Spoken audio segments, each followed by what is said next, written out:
Marami-raming ulam po mga idol ang aming naiulam sa ilang araw po. Salamat pala kay Sir Luhan. God bless you sir at more blessing po sa inyo at sa buong pamilya nyo po. Ito mga idol, nakaluto rin tayo ng masarap na ulam. Ang tinulang manok na may mahinog na papaya ay napakasarap at manamis-tamis.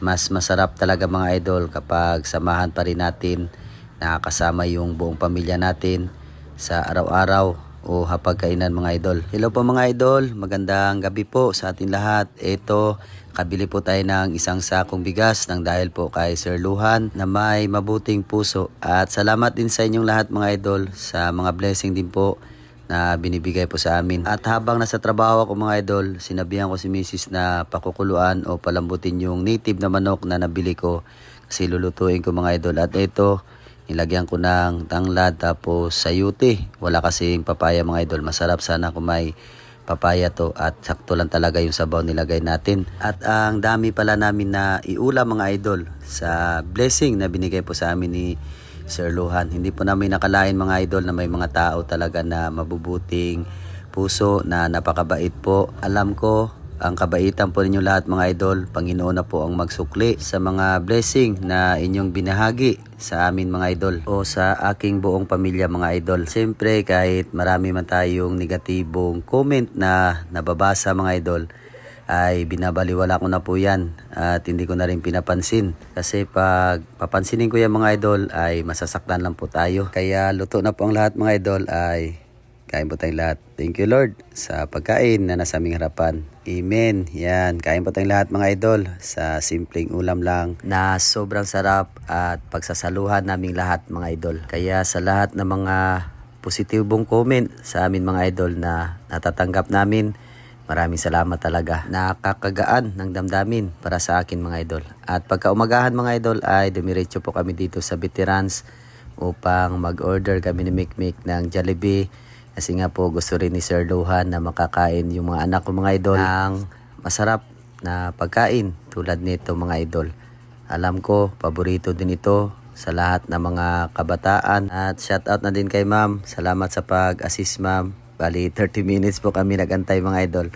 Ito at nakauwi na kami.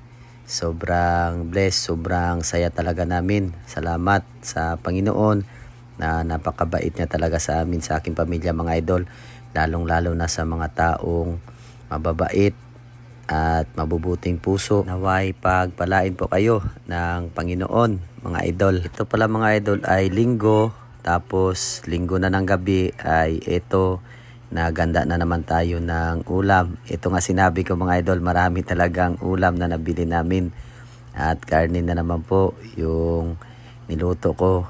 Sinabawan to mga idol. Alam niyo po mga idol, dati ay minsan ko lang to matikman sa kapanahunan ko. Pero ngayon sa pamilya ko, sa mga anak ko mga idol at sa mga taong tumulong o nagbigay ng blessing sa amin, ito lahat ay natikman na rin ng mga anak ko yung mga masasarap na ulam na hindi ko naranasan noon mga idol, noong kabataan ko. At ang lahat ng ito mga idol ay ginagawa ko to hindi lang para sa sarili ko, kundi para sa buong pamilya ko mga idol. At ang niluto ko pala mga idol ay parang Bisaya style kung tatawagin dito sa amin. Kasi nga po hinalo ko na po yung pichay at yung sobrang alugbate. At siyempre tayo nagluto, titikman natin ay napakasarap at napaka thumbs up na tayo. At ayan mga idol, nagprito rin kami ng isda para pares din ng sabaw. At ganito pala ako kay Mikmik mga idol, nag-serve ako sa kanya kanyan kasi para masaya siya kasi gusto niya naman mga idol. Dalawang plato kasi nga po masarap yung ulam. At kain po tayong lahat mga idol. At salamat sa lahat ng mga OFW na lagi nakasuporta sa amin. At sa mga bagwang followers, welcome po kayo dito sa amin mga idol. At hanggang dito lang po yung video namin mga idol. Maraming salamat po kay Sir Luhan at sa inyong lahat, sa lahat po na nagbigay ng mga blessing sa amin. Ingat po kayo palagi at God bless po at more blessing din po sa inyo lahat mga idol.